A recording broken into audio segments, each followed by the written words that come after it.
بسم اللہ الرحمن الرحیم۔ کل رات ڈاکٹر صاحب لاہور میں بادشاہی مسجد میں خطاب کر رہے تھے اور 1:20 پر ایک پادری اٹھتا ہے اور کہتا ہے کہ میں آپ سے مناظرہ کرتا ہوں۔ تو ڈاکٹر صاحب نے جو جواب دیا ہے اس پر بعض لوگوں کی چیخیں نکلیں گی کہ وہ ڈاکٹر صاحب مناظرے سے بھاگ گئے۔ کیوں؟ اس لیے کہ ڈاکٹر صاحب نے بات گول مول کر کے جان چھڑائی، وہ لوگ یہ کہیں گے۔ تو یہ بات غور سے سننے کی ہے۔ ڈاکٹر صاحب نے جو جواب میں باتیں کی ہے ان کا خلاصہ میں بتاتا ہوں۔ ڈاکٹر صاحب نے ان سے کہا کہ میرے مناظرے کے کچھ شرائط ہیں۔ پہلے شرط میں یہ لگاتا ہوں کہ میرے اجتماع کا 5% لوگ کو حاضر کرنا ضروری ہے۔ دوسری بات یہ ہے، یہ بھی ثابت کرے کہ وہ لوگ اس پادری کی تقریر سننے کے لیے آئے ہیں، یعنی اس کی بات سننے کے لیے لوگ جمع ہوتے ہیں۔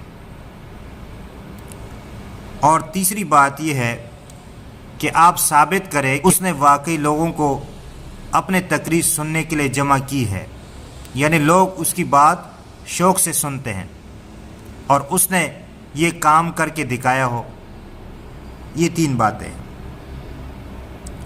جیسے بعض لوگ ان کا نام لیا کہ ان کی بات سننے کے لیے اور تقریر سننے کے لیے لوگ جمع ہوتے ہیں، کہ وہ لوگ جو ہے وہ لاکھوں لوگ جمع کرتے ہیں کیونکہ لوگ ان کی بات سننے کے لیے حاضر ہوتے ہیں۔ تو اس نے کہا میں ہوں اور ہمارا ایک پادری ہے، ہم مناظرے کے لیے تیار ہیں۔ تو ڈاکٹر صاحب نے اس سے کہا کہ تم نے کبھی اتنے لوگوں کو اکٹھا کیا ہے؟ اس نے جواب دیا ہاں، ہم نے چرچ میں جو ہے وہ لوگوں کو جمع کیا ہے۔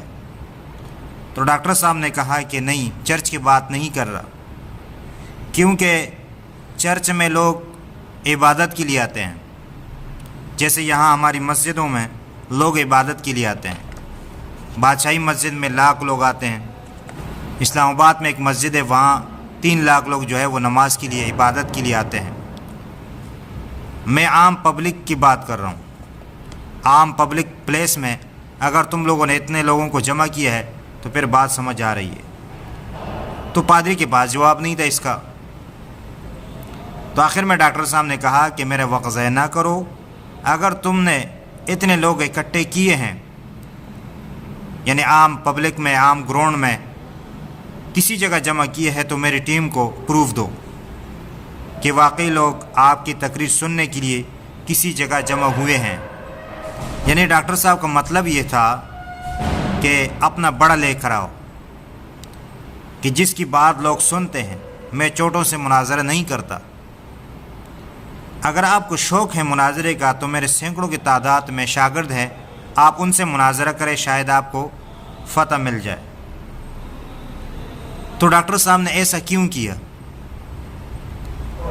اس کی کئی وجوہات ہیں۔ نمبر 1، اگر ڈاکٹر صاحب ایسا کرتے، یعنی اس طرح آدمی سے مناظرہ کرے اور وہ ہار جائے، تو پھر عیسائی لوگ کہیں گے نہیں، یہ تو ہمارا نمائندہ ہی نہیں تھا اور یہ مناظر نہیں تھا، تو وقت جو ہے وہ ویسا ضائع ہو جائے گا، کیونکہ ہارنا تو اسے ویسا ہی ہے۔ دوسری بات یہ ہے، اگر ڈاکٹر صاحب اس طرح کرے کہ جو بھی آئے میں مناظرہ کرنا چاہتا ہوں، ایک تو وقت ضائع کرے گا، دوسری بات یہ ہے کہ پھر ہر کوئی اٹھے گا اور کہے گا کہ میں مناظرہ کر رہا ہوں، میں مناظرہ کر رہا ہوں، تو اس طرح یہ بات جو ہے وہ طویل ہو جائے گی۔ اس لیے کہا کہ اپنے بڑے کو لے کر آؤ، میں چھوٹوں سے مناظرہ نہیں کرتا۔ تو یہ مقصد تھا۔ تو اگر آپ لوگوں کو یہ بات سمجھ نہ آئی ہو تو شاید آپ کو یہ میری باتیں سمجھ آ گئی ہوں گی۔ اب بعض لوگ جو ہے ان کی چیخیں تو نکلیں گی۔ اللہ تعالیٰ سے دعا ہے کہ اللہ تعالیٰ ہمیں دین سمجھنے اور اس پر ہمیشہ عمل کرنے کی توفیق عطا فرمائے۔ آمین ثم آمین یا رب العالمین۔